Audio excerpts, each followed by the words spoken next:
મિત્રો કર્તા અને ક્રિયાપદ આ બંને તો આપણે જાણી લીધું.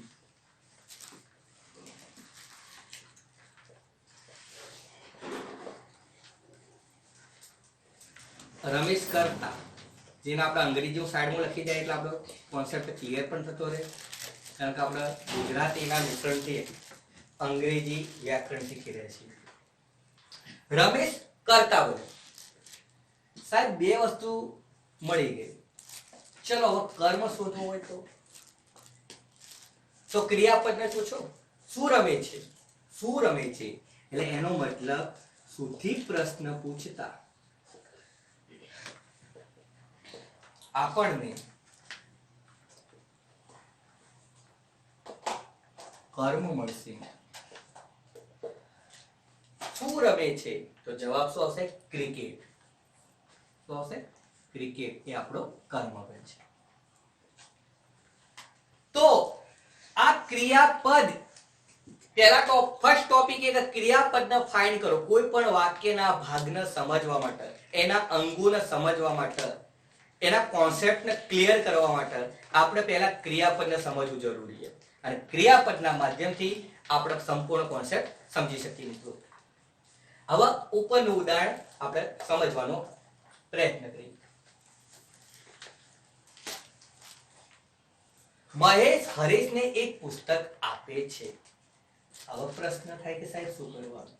તો મેં તમને જે સરળ ભાષામાં સમજાયા કે ભાઈ પહેલા તો ક્રિયાપદને ફાઇન્ડ કરો. ક્રિયાપદને ફાઇન્ડ કરવા માટે હું લગાડવું. જે શબ્દ પાછળ હું લાગતો હોય એ આપણું ક્રિયાપદ. ચલો હું સ્ટેપ બાય સ્ટેપ ચાલ્યું. મહેશ હું લાગે? તમે કહેવાના સાહેબ બંધ બેસતું જ નથી આ શબ્દ.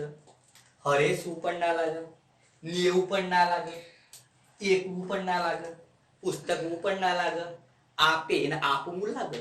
ફાઇન થઈ ગયું. આપણો કોન્સેપ્ટ ક્લિયર. વર્બ મળી ગયો. શું કહેવાય એના? ક્રિયાપદ. આપણો વર્બ મળી ગયો. અને આ વર્બના માધ્યમથી આ વર્બ, આ ક્રિયાપદ એ જ આપણને બાકીના બે અંગોને માહિતગાર કરશે. મિત્રો આપે છે તો આપણે પ્રશ્ન કરો. ચલો કોણ આપે છે? કોણથી પ્રશ્ન પૂછતા શું મળશે? કર્તા મળશે. કોણ આપે છે? તો જવાબ મળશે મહેશ.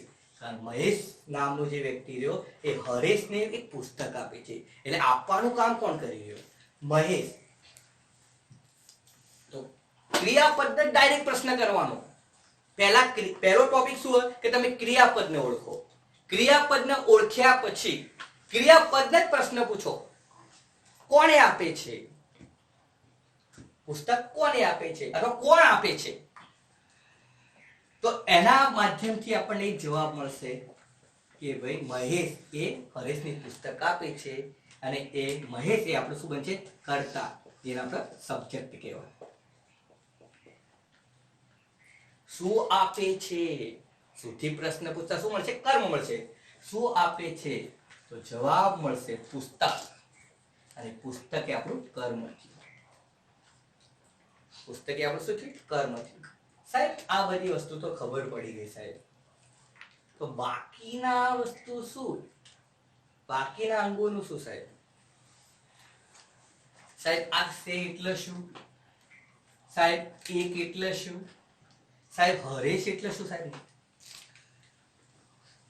તો આ નામ પણ કહેવાય. નામ એટલે સંજ્ઞા.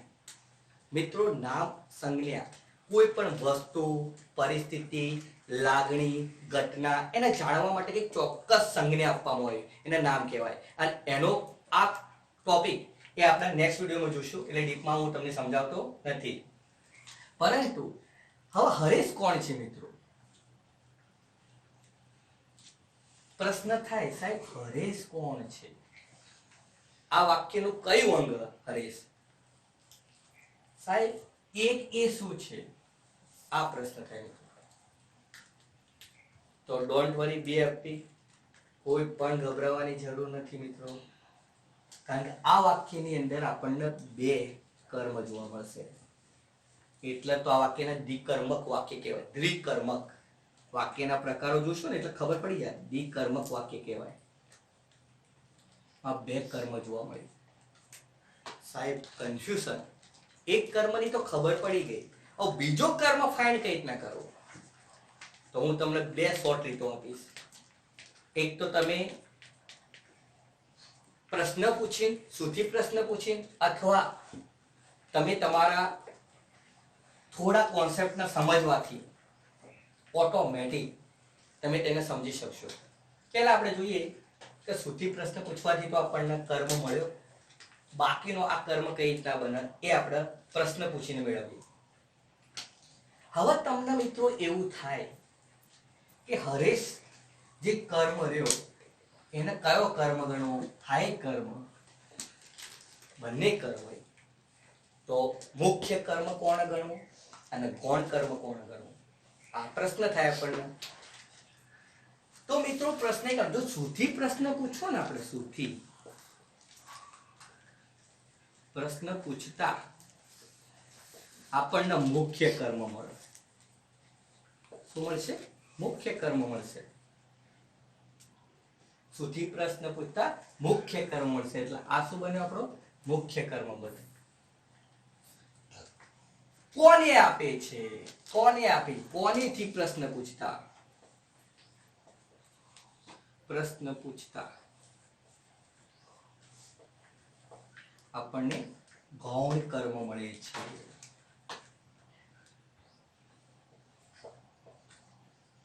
મળે છે મિત્રો. વાક્ય પૂરું થાય તો અવશ્ય પૂર્ણ વિરામ મૂકો. ઓકે, તો આપણને એટલી ખબર હોવી જોઈએ કે સુધી પ્રશ્ન પૂછતા મુખ્ય કર્મ મળે અને કોનીથી પ્રશ્ન પૂછતા ગૌણ કર્મ મળે. આ ખાસ વસ્તુ આપણને ક્લિયરિટી હોવી જોઈએ. अब प्रश्न થાય સાહેબ એક શું મિત્રો? પુસ્તક. તો પુસ્તક એક કર્મ. કર્મ એટલે એક પ્રકારનું એક નામ કહેવાય. મેં તમને કીધું કોઈ પણ વસ્તુને ઓળખવા માટે, ભાઈ આમાં હાથનું ડસ્ટર તો શું કહેવાય? એને ચોક્કસ નામ આપ્યું. ઓકે, નામ જ ના હોય તો કઈ નામ? કોઈ વ્યક્તિને કહું કે ચલો ભાઈ ભૂખવાનું લાવો, નામ જ ના હોય તો લાગે ગાભુએ બે લઈને આવી જાય, બીજી કઈ વસ્તુ લઈને આવી જાય ભૂખવા માટે. અને અમુક વધારે હોશિયાર હોય વિદ્યાર્થી તો લાય સાપુ પડ્યું ભૂખી દો, વાત પૂરી. બરાબર, આવી સિચ્યુએશન પેદા થઈ જાય. પણ આપણે એક વસ્તુ સમજવાની મિત્રો, એને ચોક્કસ નામ આપ્યું હતું. સ્કૂલમાં તમે જો તો તમને ચોક્કસ રોલ નંબર આપી દીધા હોય. બધાને એક રોલ નંબર આપીએ તો કન્ફ્યુઝન થાય, બધા ઉભા થઈ જાય. એ સર સાહેબ ગભરાઈ જાય, બીપી લો થઈ જાય સાહેબ. એટલે પર્ટિક્યુલર એમને શું હોય, એક દરેકને પર્ટિક્યુલર એક નામ આપી દીધું. તો એ નામ એ ઓળખવા માટે ચોક્કસ પ્રકારની સંજ્ઞા હોય અને આ સંજ્ઞાને શું કહેવાય? નામ કહેવાય. અંગ્રેજીમાં એને શું કહેવાય? નાઉન. આ વસ્તુ આપણને ખબર હોવી જોઈએ. તો તમને આ પુસ્તકે શું નામ, નામના અર્થમાં વધારો કરે, નામની વિશેષતા બતાવે, એને કહેવાય વિશેષણ. તો આ એક શું મિત્રો? શું પુસ્તક તો ખરું પણ કેવું? એક પુસ્તક. તમે કહો સાહેબ વિશેષણ આવું કઈ શોર્ટમાં સમજાવો. ચલો, વિશેષણ. તો વિશેષણ એટલે તમને જ્યારે કોઈ નામ હોય, નામને તમે કેવું, કેવી, કેવું, કેવી, કેવા, આ શબ્દોથી તમે જ્યારે પ્રશ્ન પૂછો ને અને જવાબ મળે ને, એ જ તો મિત્રો તમારું વિશેષણ કહેવાય. વિશેષણ શબ્દો ઉપરથી જ આપણને ખબર પડી જાય. હા, નામનું વિશેષતા બતાવો, નામની ખાસિયત બતાવો.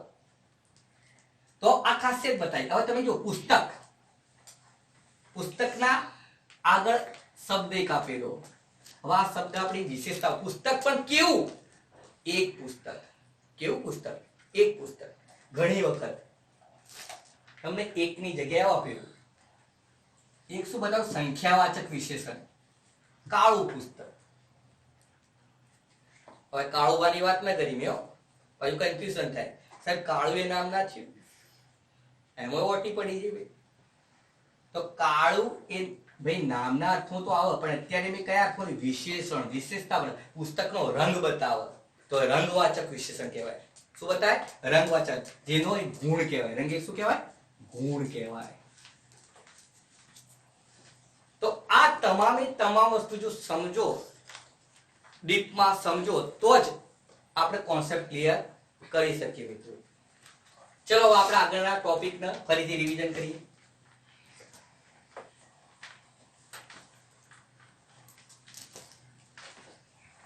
પહેલા તો આપણે જોઈએ કે કર્તા, કર્મ, ક્રિયાપદ. કર્મના બે પ્રકારો, મુખ્ય કર્મ, કોણ કર્મ. આટલી વસ્તુ આપણે ક્લિયર કરી દઈએ ફરીથી. કર્તા કોણ છે? ક્રિયાનો કરનાર. જે ક્રિયા કરતો હોય એને કહેવાય કર્તા. ક્રિયાનો કરનાર એને કર્તા કહેવાય.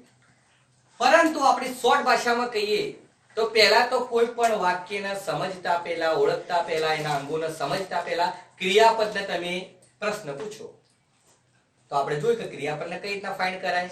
તો જેની પાછળ હું લાગે, પહેલું સ્ટેપ આપણે એ ફોલો કરવાનું, પહેલા ક્રિયાપદને ફાઇન્ડ કરો. ક્રિયાપદ આપણને બીજા બાકીના રસ્તા બતાવશે. પહેલા ક્રિયા, આપણે કોઈના ઘરે જવું હોય તો કોઈ સંબંધી હોય બરાબર, એના ઘરે જતા રહીએ આપણે પહેલા અને એને પૂછીએ કે ભાઈ એક ભાઈ રહ્યા સંજયભાઈ કઈ નામ, એમના ઘરે જવું હોય તો તરત જ આપણને બતાવશે અથવા આપણા સાથે પણ આવશે. તો આ રીતના આપણે બાકીના જે બે અંગોને જાણવા હોય તો ક્રિયાપદને આપણે જાણવું જરૂરી છે. તો હું શબ્દ જેના પાછળ લાગે એ જ આપણું ક્રિયાપદ, જેને આપણે અંગ્રેજીમાં વર્બ કહેવાય મિત્રો. વર્બ આ ખાસ મગજનો સ્પેલિંગ આવડવા જોઈએ. તો આપણે પહેલા જે વાક્ય આગળના વાક્યમાં જોયું કે હું લાગ્યો એ આપણું ક્રિયાપદ બન્યું. હુંનો પ્રશ્ન એટલે ક્રિયાપદના પ્રશ્ન પૂછ્યા તો ક્રિયાપદે આપણને તરત જ કોણથી પ્રશ્ન પૂછો એટલે તરત જ ક્રિયાપદે આપણને કર્તા આપી દીધો. અને આપણે એ જ વસ્તુને ક્રિયાપદને સુધી પ્રશ્ન પૂછો તો ક્રિયાપદે આપણને કર્મ આપી દીધું દોસ્ત. તો કર્તા, કર્મ અને ક્રિયાપદ. અને ક્રિયાપદે તો કોણેથી પ્રશ્ન પૂછો તો આપણને કયું કર્મ આપી દીધું? કોણેથી પ્રશ્ન પૂછતા કોણ કર્મ આપ્યું.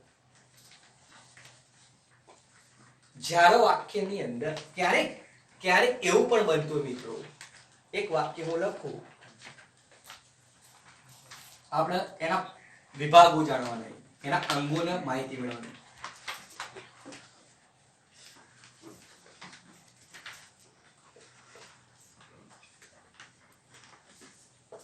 ચલો, આ વિધાનનો પ્રકાર કયો? પરીક્ષામાં પૂછાય. પ્રકાર જણાવો. વિધાનનો પ્રકાર જણાવો. અમુક કે સાદું વિધાન બરાબર.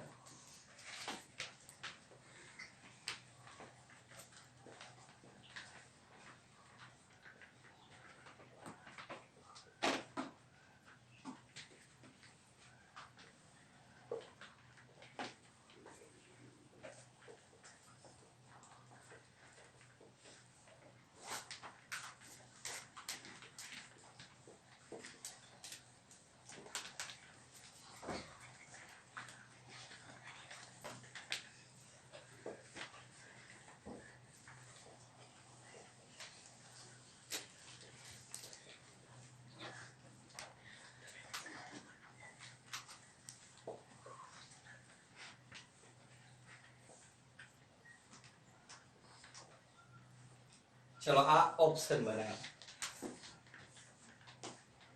કન્ફ્યુઝન થઈ ગયું.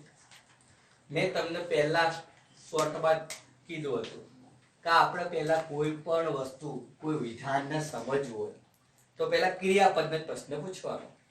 ક્રિયાપદને ઓળખવા માટે આપણે હું લગાડવાનું શબ્દનો, એટલે ઓટોમેટિક આપણને કમ્પ્લીટ મળી જાય.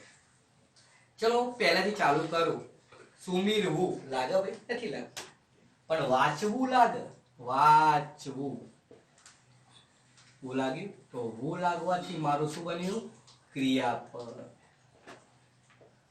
હું લાગવાથી શું બન્યું? ક્રિયાપદ બન્યું. અને આ જ ક્રિયાપદ એક કોણેથી પ્રશ્ન પૂછતા અમને કરતા મળશે. કોણ વાંચે છે? તો કોણેથી પ્રશ્ન પૂછે શું મળશે મિત્રો? જવાબ કર્તા, અને કર્તા કોણ બને? સુમીર બને, સુમીર. હવે આપણે મેં તમને એ પણ પ્રશ્ન કર્યો તો કર્મ પૂછવું હોય તો કોને, કયા શબ્દથી પ્રશ્ન પૂછવો? સુથી પ્રશ્ન પૂછવો. શું વાંચે છે? જવાબ મળતો નથી મિત્રો. જુઓ તમે, મળે જવાબ? શું વાંચે છે? જવાબ નથી મળતો. એનો મતલબ એ થયો કે આ વિધાનની અંદર કર્મની ગેરહાજરી છે. આ વિધાનની અંદર કર્મની ગેરહાજરી છે. અને કર્મની ગેરહાજરી હોય તો એને શું કહેવાય? અકર્મક વાક્ય. અકર્મક, અકર્મક નો મતલબ થાય કર્મ નથી, કર્મની ગેરહાજરી છે, કર્મનો અભાવ બતાવે. તો આ વિધાન જો. હવે બીજું થાય કે જો કોઈ પણ કારકથી જોડાયેલું ના હોય, સંયોજકથી જોડાયેલું ના હોય અને એક જ વિધાન હોય તો એને સાદું વિધાન કહેવાય. એટલે આપણો ઓપ્શન શું બનશે? કે જોમાં કર્મ પણ નથી. ચલો, કર્મક વાક્ય કમ્પ્લીટ. બીજું, આમાં કોઈ કારક, કારક એટલે અને, સુનિલ અને સુમીર બંને ભાઈઓ છે. બે વિધાન થયા, આ એક જ વિધાન, આ એક જ વિધાન. અને એક જ વિધાન હોય એને શું કહેવાય? સાદું વિધાન કહેવાય. બરાબર. તો આ તમામે તમામ વસ્તુ જો જાણતા ના હોય તો આપણને કોઈ પણ ટોપિક, અંગ્રેજીનો હોય કે ચાહે કોઈ પણ ભાષાનો હોય, ટોપિક આપણે સરળતાથી જાણી શકીએ નહીં. હવે નેક્સ્ટ અને લાસ્ટ ટોપિક જોઈએ મિત્રો, તો ગુજરાતી અને અંગ્રેજી વાક્ય રચના વચ્ચેનો તફાવત. પહેલા જોઈએ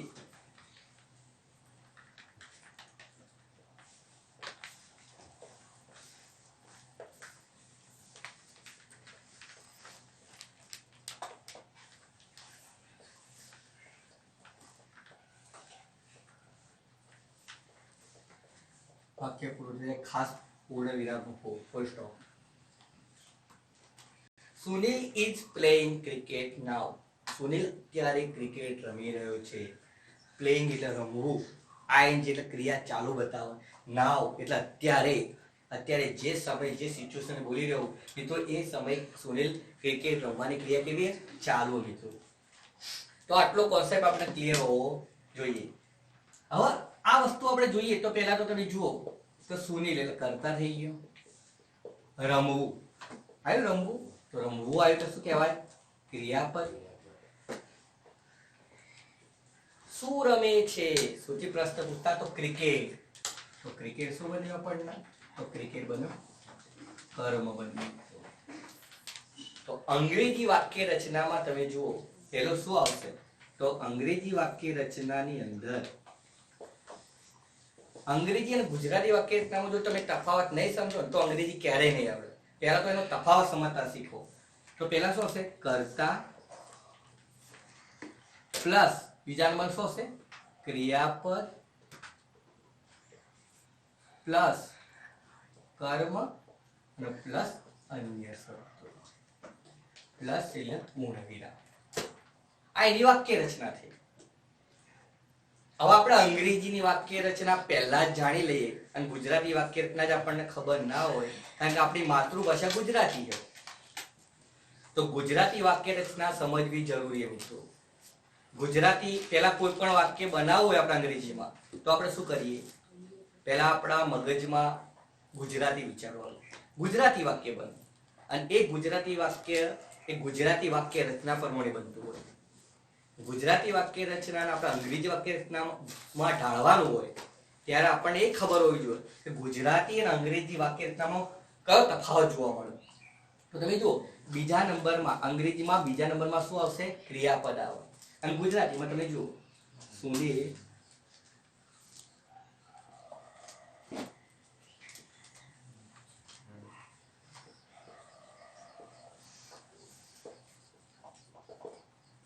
ચલો રમવું ક્રિયાપદ મળી ગયું આપણને વાક્ય.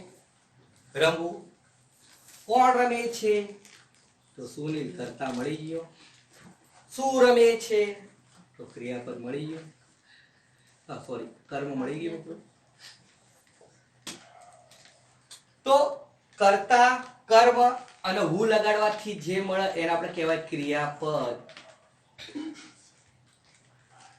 સબ્જેક્ટ અને કર્મને શું કહેવાય? તો ઓબ્જેક્ટ. અને ક્રિયાપદને શું કહેવાય? તો વર્બ કહેવાય. આ ત્રણ વસ્તુ આપણને મળી ગઈ. ચલો ડિફરન્ટ દેખાય ને અંગ્રેજી ગુજરાતી વચ્ચેનો. તો અંગ્રેજીમાં તમે જો બીજા નંબરમાં શું આવશે? ક્રિયાપદ આવે. જ્યારે ગુજરાતીની અંદર બીજા નંબરમાં કર્મ આવે. એટલે જ્યારે પણ આપણે વાક્ય બનાવતા હોય અંગ્રેજીમાંથી ગુજરાતીમાંથી અંગ્રેજીમાં, તો આપણને આ ભેદરેખા ખબર હોવી જોઈએ મિત્રો. જો મિત્રો આ ભેદરેખા આપણને ખબર ના હોય તો આપણે ક્યારેય પણ અંગ્રેજીને જાણી શકીએ નહીં મિત્રો. જો મિત્રો તમને આવા વિડીયો ગમતા હોય અને ડીપમાં ભણવા માંગતા હોય મિત્રો, 25,000 અથવા 10,000 15,000 ક્લાસ કરવા ના માંગતા હોય મિત્રો, તો આજે જ મારી ચેનલને લાઈક શેર અને સબસ્ક્રાઇબ કરો. નીચેના બેલ આઇકોન ઉપર ક્લિક કરો જેથી હું અવનવા વિડીયો તમારા સુધી સૌથી પહેલા પહોંચાડી શકું. જય હિન્દ, જય ભારત.